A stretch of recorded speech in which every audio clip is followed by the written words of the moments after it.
Why non cooperation movement. मतलब इसमें हम ये देखेंगे महात्मा गांधी ने नॉन कोऑपरेशन को ही क्यों चुना। मतलब यहाँ पर हम ये स्टार्ट करने जा रहे हैं नॉन कोऑपरेशन मूवमेंट कैसे स्टार्ट हुई और नॉन कोऑपरेशन मूवमेंट में इंडियंस को महात्मा गांधी ने क्या क्या करने के लिए प्रेरित किया और महात्मा गांधी ने नॉन कोऑपरेशन मूवमेंट को ही क्यों चुना। तो यहाँ पर इसकी स्टार्टिंग ही मैंने यहाँ से की है बिकॉज से।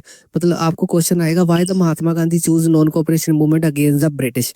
तो उन्होंने ब्रिटिश के खिलाफ नॉन कोऑपरेशन मूवमेंट को ही क्यों चुना।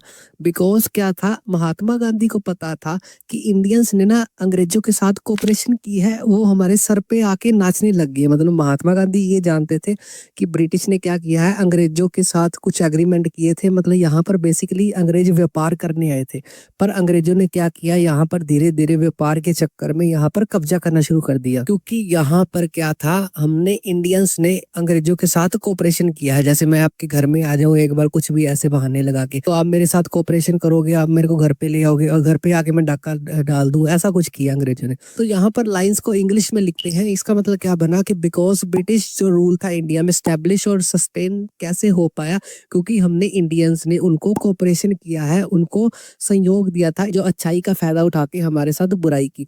तो बेसिकली आपने ये छोटी सी स्टोरी याद रखनी है। ऊपर वाली ब्रिटिश को कोऑपरेशन किया और उन्होंने यहाँ पर रूल किया और बाद में इंडियंस ने उसको कोऑपरेशन करने से मना किया महात्मा गांधी की गाइडेंस में। तब एक महात्मा गांधी ने, जो मुस्लिम लीडर जो आगे भी बताऊंगा, जो पीछे भी हमने डिस्कस किए हैं, अली ब्रदर्स जो थे, ठीक है। तो बेसिकली क्या हुआ, एक सेशन हुआ जिसका नाम क्या रख दिया गया, नागपुर सेशन बोला जाता है। उस नागपुर सेशन की डेट क्या है, 1920। आपको एक क्वेश्चन आ सकता है, ब्रिटिश के खिलाफ महात्मा गांधी ने नॉन कोऑपरेशन मूवमेंट मुसलमानों के साथ स्टैब्लिश किया, मुसलमानों के साथ सक्सेसफुली लॉन्च किया। तो उसके पीछे एक सेशन हुआ था, मीटिंग हुई थी, नागपुर सेशन। तो बेसिकली क्या किया था, महात्मा गांधी ने यहाँ पर अडॉप्ट कर लिया था नॉन कोऑपरेशन मूवमेंट को। मतलब नॉन कोऑपरेशन का मतलब क्या होता है, कोऑपरेशन नहीं करनी, अंग्रेजों का कोई भी रूल है उसको मानना ही नहीं है, ठीक है। नॉन कोऑपरेशन मूवमेंट में बेसिकली करना क्या था, किस चीज को फॉलो करना था, तो वो था बाइकाट।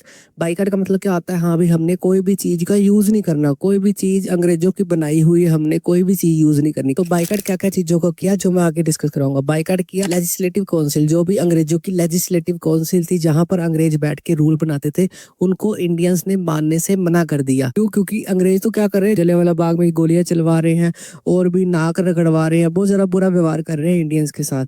तो उन्होंने अंग्रेजों के खिलाफ महात्मा गांधी ने बेसिकली बाइकाट कर दिया इन लेजिस्लेटिव काउंसिल का। कोई भी इंडियन लेजिस्लेटिव काउंसिल के रूल्स को नहीं मानेगा, ठीक है। और बाइकाट लॉयर्स ने किया, उस समय जो भी कोर्ट्स में बैठे हुए थे, मतलब इंडियंस के जितने भी लॉयर थे, उन्होंने बोला हाँ भी हम कोर्ट नहीं जाएंगे, अगर लॉयर्स ही नहीं जाएंगे तो फैसला कैसे होएगा। तो सिस्टम हैंग करने की कोशिश कर रहे थे बेसिकली इंडिया वाले लोग अंग्रेजों का। उसके बाद बाइकाट किया स्कूल्स का, गवर्नमेंट स्कूल्स का, स्टूडेंट्स ने, टीचर्स ने जाने से मना कर दिया। ये स्टूडेंट्स के लिए खुशखबरी, हाँ भाई स्कूल नहीं जाना पड़ेगा, ठीक है। तो बेसिकली गवर्नमेंट स्कूल्स का, गवर्नमेंट कॉलेजेस का उन्होंने बाइकाट करना शुरू कर दिया इंडियंस ने। हाँ भी हम अंग्रेजों के बनाए हुए स्कूल्स और जो टीचर वगैरह लगे हुए थे और स्टूडेंट थे, उन्होंने जाना बंद कर दिया। बाइकाट कर दी ब्रिटिश गुड्स चीजों को यूज करना, अंग्रेजी चीजों को यूज करना, जैसे आज भी बोला जाता है मेक इन इंडिया, ठीक है। तो बेसिकली वहां पर वही सीन चल रहा था, बाइकाट करना अंग्रेजों की चीजों का। और अंग्रेजों के दिए हुए जितने भी टाइटल्स थे और जो भी ओनर्स वगैरह था, जो इंडियंस को उन्होंने ट्रॉफी वगैरह दी थी, जो भी टाइटल दिया था, वो उन्होंने वापस कर दी अंग्रेजों को इंडियंस ने, ठीक है।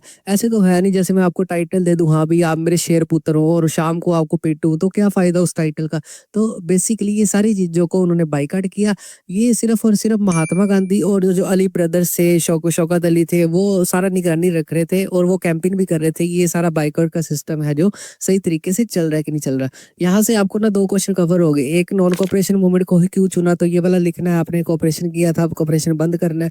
और दूसरा, कौन कौन सी चीजों को बाइकाट किया था, कौन कौन सी चीजों को अंग्रेजों की इंडियंस ने मानने को मना कर दिया था, तो वो आएगा नॉन कोऑपरेशन मूवमेंट में क्या क्या चीजों को उन्होंने इंडियंस ने किया ग्राउंड लेवल के ऊपर। और नागपुर सेशन के बारे में आपने याद रखना है। और महात्मा गांधी को पता था अंग्रेज ये बाइकाट से भड़क जाएंगे और हमें दबाने की कोशिश कर देंगे, तो उन्होंने धमकी दे दी। उन्होंने क्या बोला कि अगर हमको रिप्रेस करने की कोशिश की, डराने की कोशिश की इंडिया को, तो हम नई अगली मूवमेंट लॉन्च कर देंगे। मतलब जैसे वर्जन होता है ना, हाँ भी 16 और 16 प्रो आ जाता है आईफोन का, तो वैसे ही उन्होंने क्या बोल दिया, आईफोन 16 वाली स्कीम चल रही है, अगर हमको और भी दबाने की कोशिश करी तो 16 प्रो हो जाएगी। तो 16 प्रो में आपने क्या याद रखना है, सिविल डिसोबीडियंट मूवमेंट को हम लागू कर देंगे। दोनों में थोड़ा सा फर्क है।